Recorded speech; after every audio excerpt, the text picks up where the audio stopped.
¿Nos escuchas, Paco? Sí, lo escucho bien. Ah.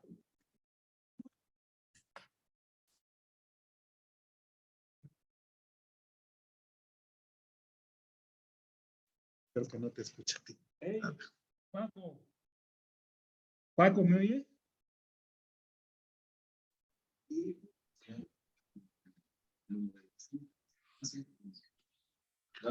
¿Ya, Paco, ya nos oyes? Ahora sí. Ah, bueno, vamos a empezar. Mira, ahorita que vas manejando, pues no es conveniente tal vez que busques algún versículo, pero en esta ocasión los vamos a tener en pantalla. Así que Correcto. los vamos a ir leyendo por aquí, Paco. Correcto, para irlos viendo. Te lo agradezco mucho, Juan. Bueno, mira, la última vez que hablamos de Pablo, hablábamos de lo que fue su personalidad y algunas cosas que él vivió antes de tener un encuentro personal con Cristo, ¿no? En particular, hoy quiero decir lo que fue exactamente el antecedente, lo inmediato anterior a este viaje a Damasco, del cual posiblemente ya muchos de nosotros conocemos. Vamos a ver un poquito de esto. Mira, el primer gran ejemplo de lo que sería la animadversión que Pablo tenía hacia los cristianos, podemos entenderla cuando se describe lo que le pasó a Esteban. Esteban, ya hemos hablado de él, era una persona que era muy fiel, que tenía mucho interés por predicar la palabra, que se propuso hacerlo, que se preparó para predicar la palabra de Dios y que además lo hacía de una manera bastante elocuente, ¿no? Este hombre, pues paulatinamente estaba convirtiéndose en alguien muy incómodo, porque lo que hacía era que se documentaba muy bien en el Antiguo Testamento y cuando él debatía en las plazas, pues mucha gente lo escuchaba y no hallaba cómo contradecirlo, sobre todo los sacerdotes, los miembros del Sanedrín. Entonces, evidentemente que era una persona que la gente lo estaba siguiendo mucho y por lo mismo los sacerdotes se estaban incomodando. De alguna manera, con la situación de que Pablo era una persona que tenía mucha preeminencia entre los sacerdotes, pues ellos se apoyaron en él para empezar a utilizarlo prácticamente como una especie de arma en contra de los judíos, ¿no? Y en el caso de Esteban, vemos que incluso él padeció de una manera muy dramática. Aquí lo tenemos en pantalla para que no tengamos que buscar la cita. Estamos en Hechos 6, del 8 al 14. No sé, ahí lo tienes, pero creo que no nos va a escuchar Paco si lo lees tú. No. Entonces lo voy a leer yo, Paco, para que tú nos puedas escuchar, porque creo que nada más escuchas al que está enfrente de la pantalla, ¿no? Dice así, y Esteban, lleno de gracia y de poder, hacía grandes prodigios y señales entre el pueblo. Entonces le levantaron unos de la sinagoga, le levantaron de la sinagoga llamada de los libertos y de los de Cirene y de Alejandría, de Cilicia y de Asia, disputando con Esteban. Pero no podían resistir la sabiduría y el espíritu con que hablaba.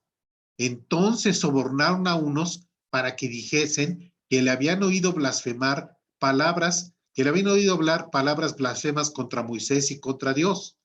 Y soliviantaron al pueblo, a los ancianos y a los escribas, y arremetiendo, le arrebataron y le trajeron al concilio. Y pusieron testigos falsos que decían, este hombre no cesa de hablar palabras blasfemas contra este lugar santo y contra la ley. Pues le hemos oído decir que Jesús de Nazaret destruirá este lugar y cambiará las costumbres que nos dio Moisés. Evidentemente todo esto eran mentiras, ¿no? Porque no hallaban cómo realmente contradecir lo que él afirmaba, porque estaba completamente fundamentado en el Antiguo Testamento. Y cuando él decía que Jesús era el Cristo, lo decía porque se apoyaba en las profecías. Entonces aquí lo que hicieron estos hombres fue inventar calumnias para desviar la atención de lo que estaba pasando con Esteban, ¿no? En el capítulo 7, versículo 58 dice, y echándole fuera de la ciudad, le apedrearon. Esto es el episodio de la muerte de Esteban. Y los testigos pusieron sus ropas a los pies de un joven que se llamaba Saulo. Aquí es donde ya prácticamente encontramos esa primera aparición de Saulo en su lucha encarnizada en contra de los cristianos. Más adelante, en Hechos 8, del versículo 1 al 3, dice así: y Saulo consentía en su muerte. ¿Qué quiere decir con esto? Que tal vez no participó, tal vez él no lo golpeó, tal vez no es uno de los que arrojó alguna piedra, pero dice que consentía en su muerte, o sea, estuvo de acuerdo, no hizo nada para impedirlo. En aquel día hubo una gran persecución contra la iglesia que estaba en Jerusalén, y todos fueron esparcidos por las tierras de Judea y de Samaria, salvo los apóstoles. Y hombres piadosos llevaron a enterrar a Esteban, e hicieron gran llanto sobre él, y Saulo asolaba a la iglesia, y entrando casa por casa, arrastraba a hombres y a mujeres y los entregaba en la cárcel. Este era Saulo. Este era el hombre que sentía un gran ardor, un gran furor por perseguir cristianos. Hay que recordar, porque ya lo hemos visto en otro momento, que Saulo no era una persona nueva en el conocimiento de la palabra de Dios. Era una persona que había sido instruido.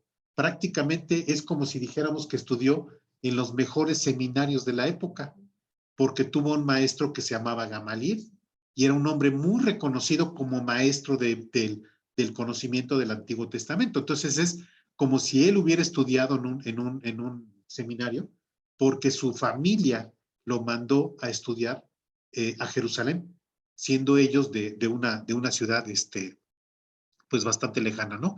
A pesar de que no era un hombre con muchos recursos, pero sí, digamos que tenía el oficio de lo que ya hemos visto de hacedor de tiendas, pero al mismo tiempo se dedicaba a estudiar la palabra, en este caso el Antiguo Testamento, ¿no? Esto que pasa aquí, fíjense cómo más adelante el propio Pablo lo admite. Cuando a él le toca ya justamente dar testimonio, una vez que él conoció a Cristo, que tuvo su encuentro personal, el propio Pablo lo reconoce y dice: yo hice esto. Lo hace como una especie de confesión. Pero fíjense que aquí, en Hechos 22, del 3 al 5, dice: yo de cierto soy judío. Esto lo dice ante una multitud de judíos. Y no lo dice para querer molestarlos ni ofenderlos, sino lo dice como una manera de empatizar, es decir, de ponerse en los zapatos de esa multitud, porque dice: yo los entiendo a ustedes que quieren perseguir a los cristianos, yo también lo hacía. Ese es el sentido de las palabras que dice Pablo, porque dice: yo de cierto soy judío. Dijimos que había nacido en una ciudad lejana, sí, en Tarso de Cilicia. Dice: pero criado en esta ciudad. Se refería a que estudió allí en Jerusalén, instruido a los pies de Gamaliel, estrictamente conforme a la ley de nuestros padres. Y dice aquí una cosa muy, muy importante: celoso de Dios. Él se asumía como alguien que tenía mucho celo de parte de Dios.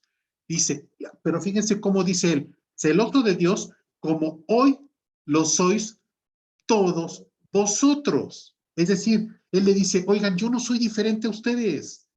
Yo soy tan celoso de Dios como ustedes. Entiéndanme.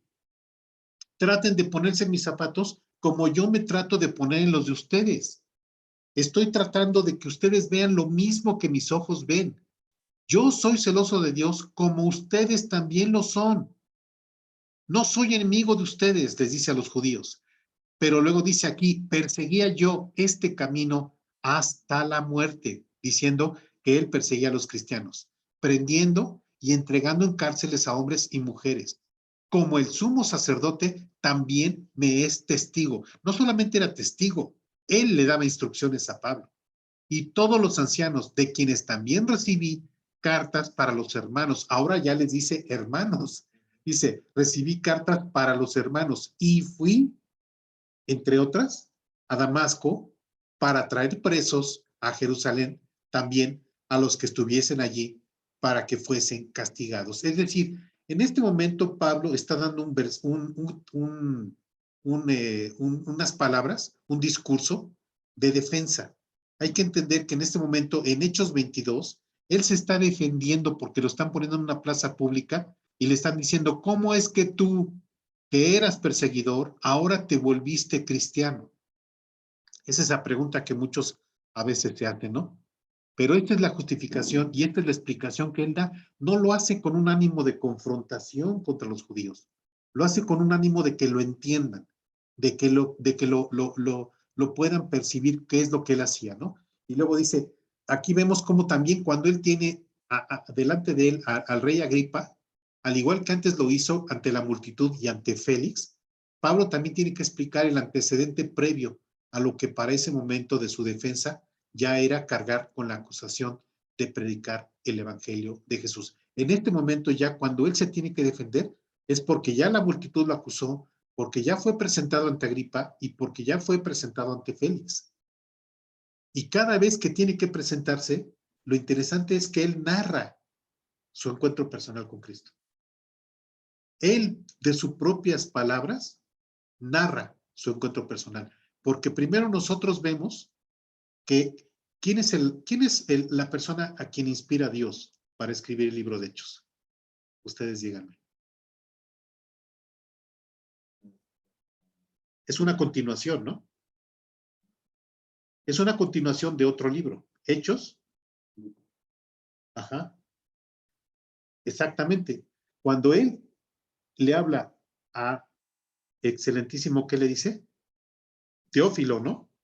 Y le dice, en el primer tratado, es decir, en el Evangelio de Lucas, yo te expliqué tal y tal y tal cosa. Y le dice, ahora te voy a hablar de otros acontecimientos, de los cuales él fue testigo en algunos y en otros, él recogió el testimonio de personas.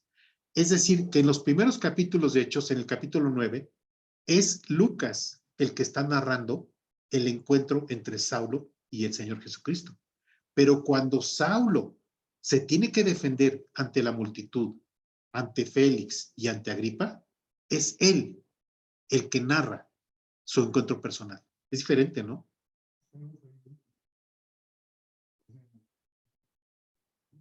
Claro, claro.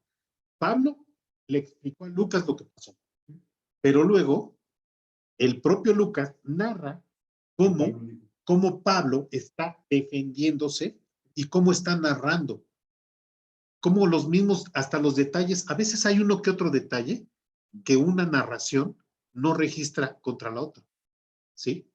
Pero al final de cuentas es el mismo evento, nada más que sirviendo de defensa en esta ocasión. Bueno, allá en Hechos 26, 9 al 11 dice, yo ciertamente, vean cómo les explica, dice, yo ciertamente había creído mi deber hacer muchas cosas contra el nombre de Jesús de Nazaret. Él lo sentía como su obligación, como su misión en la vida. Él dijo, yo me he propuesto en la vida, así como alguien se propone servir a Dios, como alguien un día dice, a ver, no sé, un ministro dice, yo conocí a Cristo y decidí servirle y me fui a estudiar a un seminario y me puse a ser pastor o quise ser misionero. En este caso, digamos que para llevarlo a la época, era lo mismo que había sucedido con Pablo. Él dijo, yo voy a servir a Dios, al Dios Jehová, al Dios de Isaac, de Abraham, de Jacob, y mi manera de servir a Dios es persiguiendo a ese falso profeta llamado Jesús de Nazaret. Eso era su convicción. No es que él fuera malo, es que él estaba convencido por el conocimiento que tenía del Antiguo Testamento que eso era lo que tenía que hacer. Lógicamente, que una persona con ese arraigo, pues yo creo que tenía que ser enfrentado directamente por el propio Señor. Yo veo difícil que hubiera escuchado a algún hermano. Lo veo muy difícil. No digo que no sea posible, pero no me imagino con el temor que le tenían. Y recordemos que en los propios capítulos de Hechos, los mismos seguidores de Cristo decían, ¿cómo sí quieres que vaya a hablarle? Pero sí estás consciente de quién es este Saulo. Es el perseguidor de cristianos, ¿no? Y entonces yo creo que aquí es como que ese encuentro tenía que ser personalísimo pero personalísimo. Por eso es que el Señor Jesucristo es el que lo enfrenta directamente, lo encara y le dice, yo soy Cristo a quien tú persigues, yo soy Jesús de Nazaret a quien tú persigues, le dice. Cuando él pregunta, ¿quién eres? ¿No? Más adelante lo veremos eso. Dice, bueno, lo cual dice aquí Pablo, dice, lo cual también hice en Jerusalén. Y yo encerré en cárceles a muchos de los, fíjese, ahora él ya les llama santos. Aquí Pablo, en este momento dice, son santos, pero yo los perseguí, porque yo estaba convencido de que lo que hacía era lo correcto. Habiendo recibido poderes de los principales sacerdotes, y cuando los mataron, ¿qué dice? Yo di mi voto. Por ejemplo, di mi voto cuando mataron a Esteban. Y muchas veces dice, castigándolos en todas las sinagogas, los forcé a blasfemar. Los forcé a blasfemar. O sea, yo fui uno de los que los obligó a mentir diciendo cosas que no eran ciertas. Los hostigó, los hizo, hagan de cuenta que es como cuando decimos, esta persona fue torturada para decir algo que no era cierto, ¿no? Para dar un falso testimonio. Si lo llevamos al contexto actual, digamos que a lo mejor Pablo está admitiendo que él torturó a muchos, no solamente para perseguirlos, sino para que blasfemaran, para el propósito de que los propios santos, los propios cristianos, hablaran en contra del Señor Jesucristo. Dice, y enfurecido sobremanera contra ellos, los perseguí hasta las ciudades extranjeras, por ejemplo, de Jerusalén a Damasco. Pablo no se asume a él mismo como diciendo, antes era malo y ahora soy bueno. ¿Por qué? Porque si él dijera que antes era malo, ¿a quién más estaría llamando malos? A los propios judíos, al propio Agripa, al propio Félix. Si él dijera, mira, yo antes era malo porque perseguía a los cristianos. Ah, ¿me estás diciendo a mí que yo también soy malo? Porque... No, espérame. No, te estoy diciendo que yo los perseguía porque yo estaba equivocado, porque yo pensé que eso era lo correcto. Te quiero sacar de tu error, te quiero sacar de tu error. Entonces dice aquí que él habla de su anterior vida, pero no habla de que él fuera malo. Él simplemente dice, yo estaba convencido y creí que eso era lo correcto. Precisamente podía agraviar a quienes estaba dirigiendo, si es que lo decía de esa manera, como les acabo de decir, ¿no? O sea, si él dice, yo soy malo, pues automáticamente les está diciendo malos a quienes les está hablando. Más bien, a lo que apela él es a que ahora las personas que lo escuchan no necesariamente es que tengan intención de dañar a los cristianos, sino que pueden estar en un error como él lo estaba. Es decir, él está testificando ahora. Él está llevando el evangelio de Cristo. Él está diciéndoles, antes yo creía que Cristo no era el Hijo de Dios, ahora lo creo. Y con ese mismo fervor, con ese mismo entusiasmo, con esa misma pasión que antes perseguía a los cristianos, ahora defiendo el evangelio de Dios, de Cristo. Entonces, cuando se dirige él a los corintios y a los gálatas, admite que él era un perseguidor. En sus cartas, él les dice, no se extrañen de lo que les estoy diciendo. Yo era un perseguidor, lo admito. No quiero darme baños de pureza. Sé quién soy y sé quién fui. Él entonces admite que era un perseguidor de cristianos y por lo mismo, en un ejercicio de humildad, debe ser empático con quienes ahora siguen a Cristo. Ahora dice, yo ya estoy del bando de los que siguen a Cristo. Primera de Corintios 15:9 dice, porque yo soy el más pequeño de los apóstoles. Y luego dice, que no soy ni siquiera digno de ser llamado apóstol. Y no porque no estuviera yo presente cuando los otros 11 lo eran, sino porque dice ahí, porque yo perseguía a la iglesia. O sea, me debería dar vergüenza llamarme apóstol después de que yo perseguía a la iglesia. Entonces, eso es un ejercicio de humildad el que está haciendo Pablo, porque dice, muchos ahora ya me llaman apóstol. Bueno, gracias, pero ni siquiera soy digno de que me llamen así. Ahora llevo la palabra, ahora hago viajes misioneros, ahora escribo epístolas, ahora me dirijo a las iglesias, pero la verdad es que el pasado ahí está y no me lo voy a quitar. Así es. Gálatas 1:13 dice, porque ya habéis oído acerca de mi conducta en otro tiempo en el judaísmo. O sea, a los Gálatas también no les niega. Y dice que perseguía sobremanera a la iglesia de Dios y la asolaba. Y en palabras a Timoteo, en las epístolas que le dirige a él, dice, ya no solamente admite que fue perseguidor, sino que en contraste, ahora, dice, agradece a Dios por haberle transformado.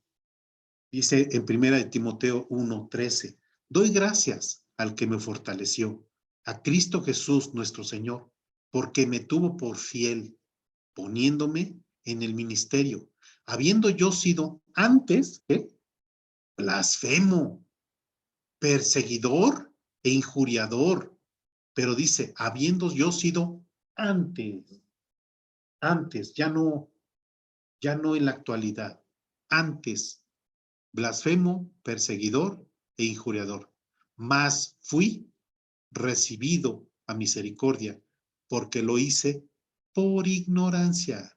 Discúlpenme. De alguna manera les dice, por favor, discúlpenme. No era mi intención. Yo no estaba en conciencia, por ignorancia, por incredulidad, pero ya dejé eso atrás. Dice, por la gracia de nuestro Señor fue más abundante, pero la gracia de nuestro Señor fue más abundante con la fe y el amor que es en Cristo Jesús. Bueno, bajo este contexto, vamos entendiendo la formación de Pablo desde su niñez, ¿no? Él fue parte de una familia judía, también recordemos que fue ciudadano romano, también recordemos que fue mandado a estudiar con el famoso Gamaliel, y bueno, él tenía ese celo que había desarrollado porque él pensaba que el enfoque que tenía era el adecuado.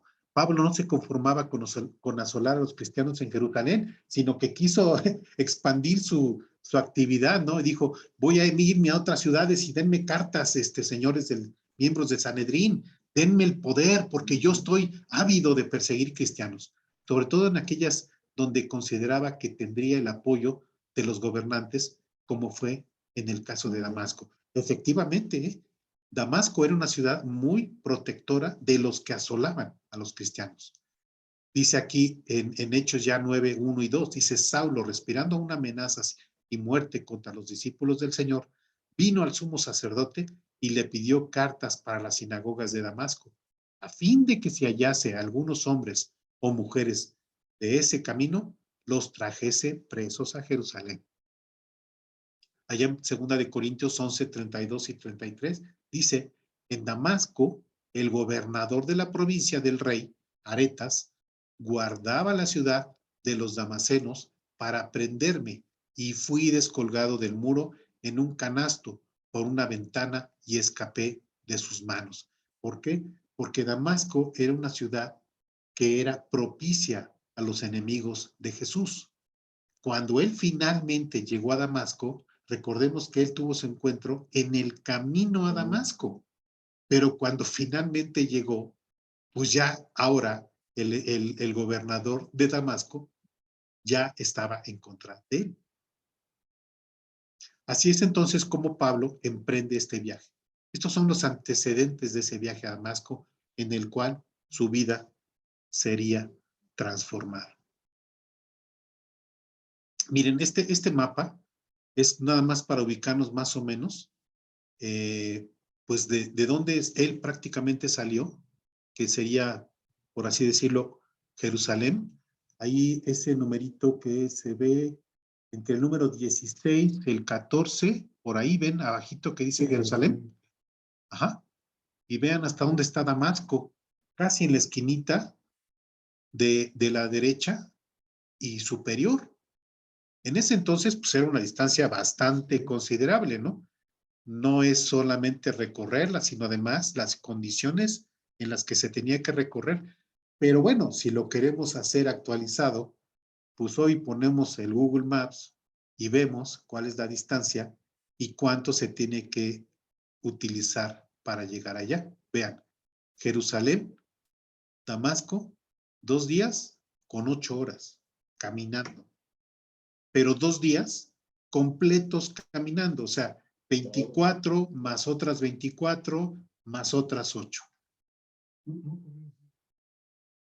No, 2 días más 8 horas. O sea, para ponértelo en contexto, serían en total 56 horas. Es decir, caminando sin parar, 56 horas. Eso era el camino que tenía que recorrer. Lógicamente que aquí, pues cuando se hacía un viaje de estos, la gente paraba, ¿no? Paraba cada cierto tiempo, para en las noches, acampar, etcétera. Entonces, no era un viaje así como que tan como de ir, decir de aquí a la Ciudad de México, ¿no? Era un viaje bastante largo y sobre todo considerando que en aquel entonces, pues la forma de moverse era prácticamente caminando o en carruajes o en alguna forma de tracción animal, pero finalmente la velocidad pues era prácticamente como si fueras caminando.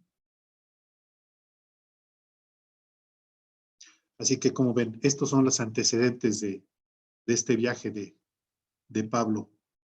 Ya en el siguiente momento, pues habremos de platicar justamente ya más ese encuentro que ocurre en Damasco, pero a lo que fue la situación de Pablo con su encuentro con Jesús.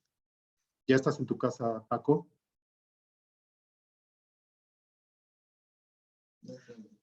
Está en mute. Sí, pero no sé si tengan algún comentario.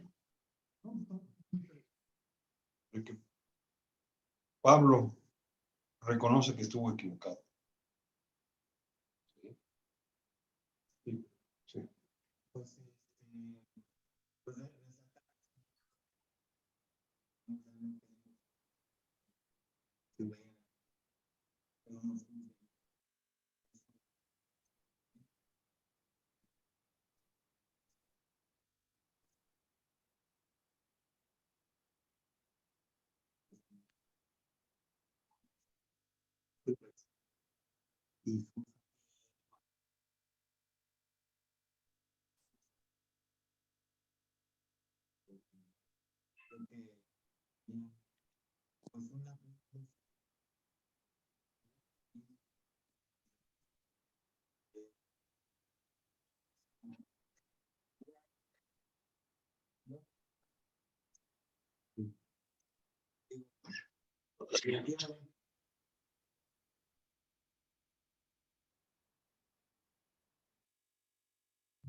Y otra cosa es que,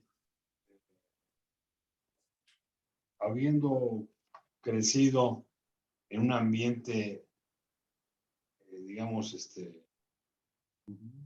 judío,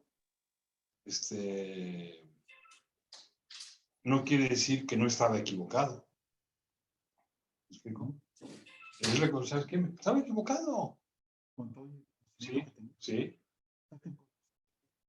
No necesariamente te daba la cercanía con Dios. Sí.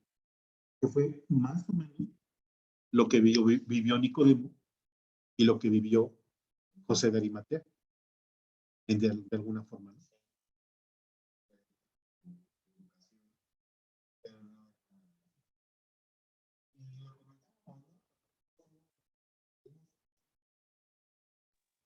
Lo sabía, lo sabía, pero no me conviene. Pensaron más en tu conveniencia. Sí.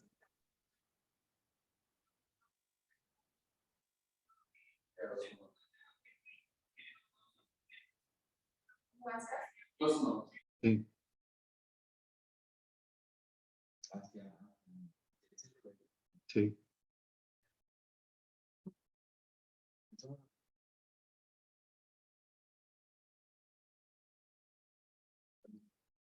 De Jesús. Sí. Pues no sé si ¿Qué te pareció, Paco? ¿Algún comentario? No, muy interesante, sobre todo lo que pasó, ¿no? Todo lo Sí. que tuvo que pasar y todo para que al final lo reconocieran y siempre pues creyendo en Cristo, ¿no? Así es. Sí, Bueno, muy interesante. esto es por ahora y creo que la próxima haremos otro capítulo de esta misma historia que es fascinante. A mí siempre la historia que tiene que ver con Pablo me